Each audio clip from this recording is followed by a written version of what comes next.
Welcome back, everybody. Today we're going to be talking about Sons of Fenris, the fifth book in the Space Wold series.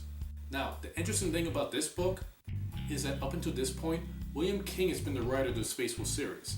But starting from this point on, the new writer of the series is called Leitner, which is actually a pen name of two very close friends who are also writers that write the series together. And unfortunately, I wasn't able to find any information on who these writers are. But aside from the Space Wold series, Leitner has also written, at least underneath this pen name, Engage the Enemy, which is a short story that was featured in the Inferno magazine. Now, getting back on track with Sons of Fenris, the story continues to follow Ragnar Blackmane and his exploits as part of the Wolfblade. Now, just like the last story, it starts off with Ragnar being a Wolf Lord, and he's in the middle of a battle with a legion of Chaos Space Marines. And in this battle, one of his great hunters, who is leading a part of his company, makes a very big mistake that almost caused the Space Wolves a battle. And afterwards, Ragnar gives him a chance to redeem himself. And it's at that point we go into the flashback and start following him through his Wolfblade years. And this story does take place after the previous book, but it does try really hard to catch you up on the characters you meet here, so you don't really have to read the previous book to try to get what's going on, but it really does help. Because we're reintroduced to Torin and Hagar, who were pretty much Ragnar's homeboys while he was in the Wolfblade, and Lady Gabriella, who's a navigator that Ragnar was sworn to protect. And while you don't really need to read the book previous to this to understand these characters, like I mentioned, it helps out a lot. But seeing as how I already read the previous book, and I already knew the characters, I'm not sure how much it's going to hurt you if you haven't read the book, but I don't think it's going to hurt you too much. But it's pretty obvious after reading this that these stories are meant to be read chronologically. But unlike the book previous to this, there are a whole bunch of Wolfblade with them. Of course, the large majority of them, by large majority I mean all but one, are essentially red shirts that have no names and don't really say anything. So I guess it's safe to assume that nothing good is going to happen to these guys. But the one new guy that does get a name is a blood claw called Magni. And out of all the things that could happen to a rookie in any kind of situation, there's only two real outcomes that could happen for this guy. And you know what? I think I'll let you figure out which outcome that is. But now that we're reintroduced to the team, the Wolfblade are sent to a planet called Hades to investigate some reports on some chaos activities that they heard was going on. And this planet is under the custodianship of House Belisarius, which is why Lady Gabriella is there, and why the Wolfblade were sent to investigate as opposed to the regular Space Wolf Legion.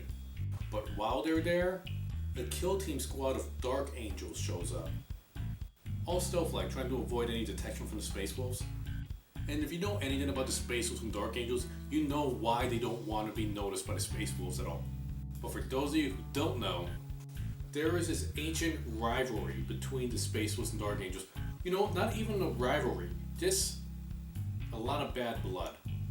Now, where does bad blood come from? Well, just give me a minute to detract from the story and I'll explain.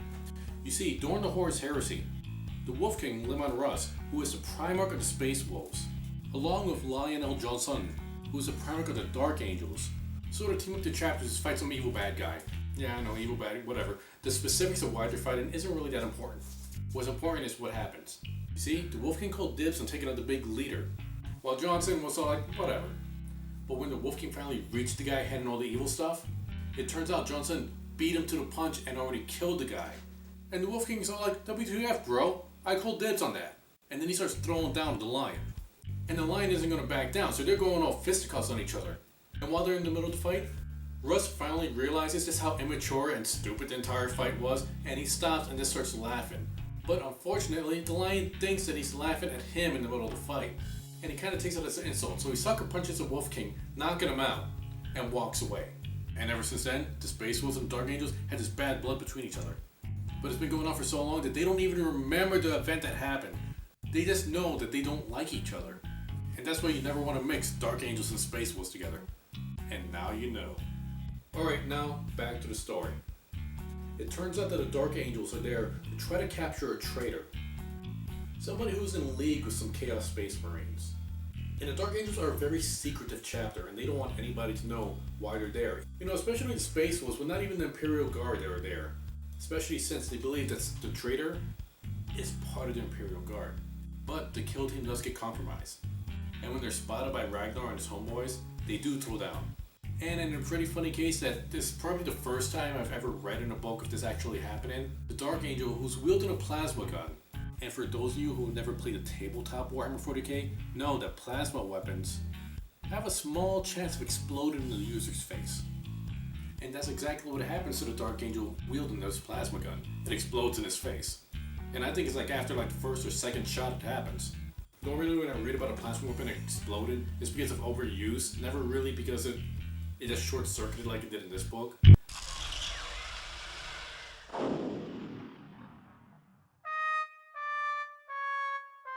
But really, I don't think it was the gun's fault. I think it was Ragnar's Mary Sue luck did for him. Because if you thought he was a Mary Sue in the book before this, his Mary Sue levels are just kicking up higher and higher as this story goes on. Now, if you thought things got heated up there, that's not compared to what happens after that. You see, when the Dark Angel's kill team is unable to communicate with their battle barge, which is hiding up in space, the rest of the Dark Angel company decides to invade the planet, thinking that their mission has failed. So you have Dark Angels fighting off the Imperial Guard that are trying to protect the planet. The large majority of them, loyal Imperial Guardsmen, just trying to protect their planet, not realizing that there's a traitor in there. And then the Space Wolf Wolfblade were fighting off Dark Angels, thinking, well, we hate the Dark Angels, so we're gonna fight anyway. So Ragnar and company, belonging to the Dark Angel kill team, are trying to find a traitor so they can try to minimize the damage this battle is doing. So now with the main plot out of the way, I did notice a slight difference in the writing style with this book in comparison to the one before this. While Ragnar is a Mary Sue character, and Torn or Hagar, there are trope characters, those facts are painted out a lot more obvious in this book. In fact, the very little subtlety the book previous to this had is pretty much gone, and this one is very straightforward, or blatant if you want to say. But while the book previous to this could have been a standalone story, this book does lead into the next story coming up. So while the main plot is standalone with the Dark Angels trying to find the traitor, a subplot arises that does have a very major effect on the ending, and it leads into the next book. So I wouldn't really call it a to be continued because it does have a definite ending, but it does leave a little bit of a hook there for you to continue. It's not a complicated book. It'll be easy for new readers to pick up. They do try to explain just enough, so you don't need to read the book previous to this to understand what's going on. But as I mentioned, it will help. But if you still don't like trope characters, and if you don't like Mary Sue characters, this book might not fit into your taste. But it does do a decent job in showing you what a Space Wolf is, and what a Dark Angel is, and how their chapters differ. Although a lot of the Dark Angels were kind of pushed to the extreme, especially their Interrogator Chaplain, but I guess that's the point of Interrogator Chaplains. So if you're interested in Space Wolves, Dark Angels, and how they function, this book did a pretty good job, even though it was slightly exaggerated on both sides. So it's not a bad pickup, but it won't be for everybody. Me personally, I enjoyed parts of it, but I don't think I would have missed out on much if I skipped this book. But anyway, those are my opinions. Take them for what they're worth.